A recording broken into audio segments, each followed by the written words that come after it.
She did not see this one coming. Sunny Austin has a knack for turning almost any conversation into a discussion about race, and her comments about Caitlin Clark's success were no exception. She casually suggests that Clark's rising stardom somehow tied into white privilege, their favorite word. But not everyone was buying it. Even LeBron James, who is a major SJW himself, clapped back, defending Clark and calling out the oversimplification of her incredible impact on women's basketball. As always, make sure to subscribe, hit the notification bell, and happy Thanksgiving to you all. I'm here on location with my family, but I wanted to take a little time out of my day to talk to all of you lovely people. Hope you had a wonderful holiday. Let's get into it. You know, I've been a basketball fan since I can remember. I played basketball with my dad in Harlem when I was 5 years old. So I remember loving the game, and the game not necessarily loving women back, right? At all. And the WNBA started in 1996.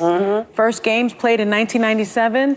It's 2024, and we're just really now talking about it. And so if Caitlin Clark is the vehicle that will bring this sport that I have loved so much and so long to little 5-year-old girls playing in Harlem, I say yes, bravo. I have no problem with that. Nothing out of the ordinary yet. She's just spreading lies about how the game doesn't love women back, especially when you take in the fact that the WNBA is fully subsidized by the NBA, and the Women's League has literally only lost money since its inception. Just to say, it's not profitable. Also, she's celebrating that it's only recently that people have started talking about it, but as far as I know, The View has been on the air for as long as I can remember, literally longer than I've been alive, I believe. So I'm curious why they don't have a weekly segment to promote it every single week, right? Stand by your word. Anyway, she didn't end it there and somehow managed to make it about Caitlin's race. With that being said, I do think that there is a thing called pretty privilege. There is a thing called white privilege. There is a thing called tall privilege. And we have to acknowledge that. And so the part of it is about race, because if you think about the Brittany Griners of the world, you know, why did she have to go to play in Russia? Because they wouldn't pay her. Because they wouldn't pay her. Because they wouldn't pay, not because she was black, but because they didn't believe in the WNBA. This is part of my point. So now, you know, Caitlin Clark is bringing this money, these sponsorships, we hope, into the league, and other players will benefit from it. But I do think that she is more relatable to more people because she's white, because she's attractive. And unfortunately, there still is that stigma of against the LGBTQ plus community. 70% of the WNBA is black. A third of the players are in the LGBTQ plus community. There's also a thing called the view privilege. I'm gonna coin that right now, where shouting counts as winning arguments. Jokes aside though, why does Sunny feel the need to make everything about race or looks? Reducing Caitlin Clark's incredible success to white privilege isn't just a bad take, it's outright disrespectful to all of the women in the WNBA she claims to champion. It dismisses the sheer hard work, talent, and dedication Clark has put into the perfecting of her craft, and please drop a like if you think what she says also qualifies as racism. Imagine the scenes if someone like Skip Bayless or Colin Cowherd tied LeBron James's massive success to the color of his skin. The backlash would be merciless, and rightfully so. You see, here's the problem for them. Identity politics just doesn't work in sports, since there's a way of cutting through all this noise, because at the end of the day, performance and statistics do not care about your race or appearance. They reflect a player's ability, effort, and determination. A lot of people in women's basketball have also mentioned that Caitlin Clark is not just another player, she's a generational talent. Among them was LeBron James himself, who completely dunked on people like Sunny as he went on a podcast with JJ Redick. I'm rooting for Caitlin because I've been in that seat before.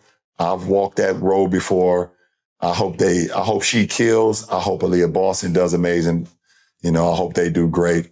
You know, I'm just kind of in this mode right now because I'm getting the same thing from watching my son, who's a 19-year-old, kind of getting a lot of animosity and hatred towards him when he's just a kid trying to live out his dream. You know, there's a very small number of men and women that actually get to live out their dream of playing a professional sport. And we have grown men and women out here doing whatever they can to try to make sure that does not happen. That is the weirdest thing.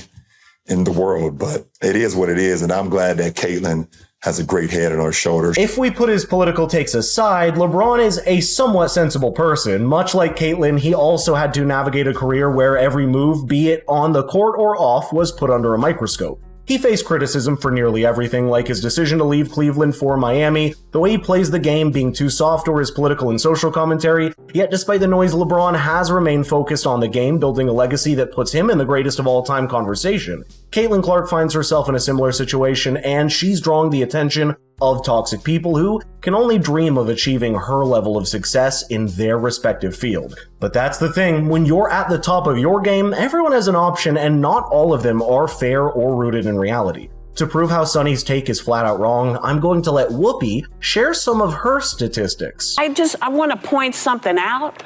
She is the NCAA's all-time leading scorer of men and women. In February, she broke the women's record. In March, she broke Pistol Pete Maravich's 3,667-point record. She's had more 30-point games than anyone in the past 25 years. Yeah. Okay? She holds a single season 3-point record for women. She's the Big Ten's all-time leader in assists. And that's only in the NCAA. In the WNBA, she broke a lot of records, like setting the franchise records for most double-doubles, most three-pointers, and most career 10-plus assists games with the Indiana Fever. She's the fastest WNBA player to reach 100 three-pointers, fastest player to reach 350 points, and 150 assists in the league's history. On top of that, she made it to the All-WNBA first team and won the season's Rookie of the Year award. She's also bringing more eyes to the sport. For instance, quote, Fox executive Michael Mulvill reported that Clark's games on TV averaged around 1.2 million viewers, which is almost 3 times the audience of the average WNBA game, averaging around 400,000 viewers. More people started attending the Fever's games too. Tim Reynolds, who's an AP reporter, said, quote, when Clark's team played, they averaged around 16,000 fans this season, while non-Fever games only averaged around 8,500.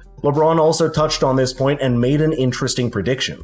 The one thing that I love that she's bringing to her sport, more people want to watch. More people want to tune in. I saw for the first time that they had a chartered plane for the first time in their league history. You know, they flew private. That should be celebrated, and it's because of Caitlin Clark. Don't get it twisted. Don't get it f***ed up.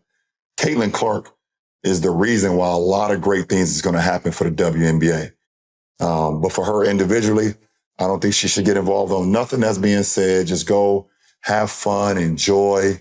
I'd say that's absolutely right. Athletes of Caitlin's caliber have the ability to elevate the entire sport on their path to achieving greatness. Throughout history, there have been iconic athletes who didn't just play, they changed the way people viewed and engaged with their sports. For example, Michael Jordan did it with the NBA as he helped make it a global phenomenon. Serena Williams revolutionized tennis, making it more inclusive and inspiring countless young women to pick up a racket. Similarly, Ronda Rousey actually brought women's MMA into the mainstream, showing that female fighters could headline events and draw massive crowds. And who can overlook Cristiano Ronaldo and Lionel Messi? These two football legends are currently transforming soccer leagues in the US and Saudi Arabia, providing their influence goes beyond the pitch. I think Caitlin is already on the same path, and sports would be a much better place if we left the issue of race out of it. But I'd love to know your thoughts here, so let's get the conversation rolling in the comments down below. By the way, if you enjoyed this video, please share it with your friends. Happy Thanksgiving. Thank you for watching. I'll see you in the next video.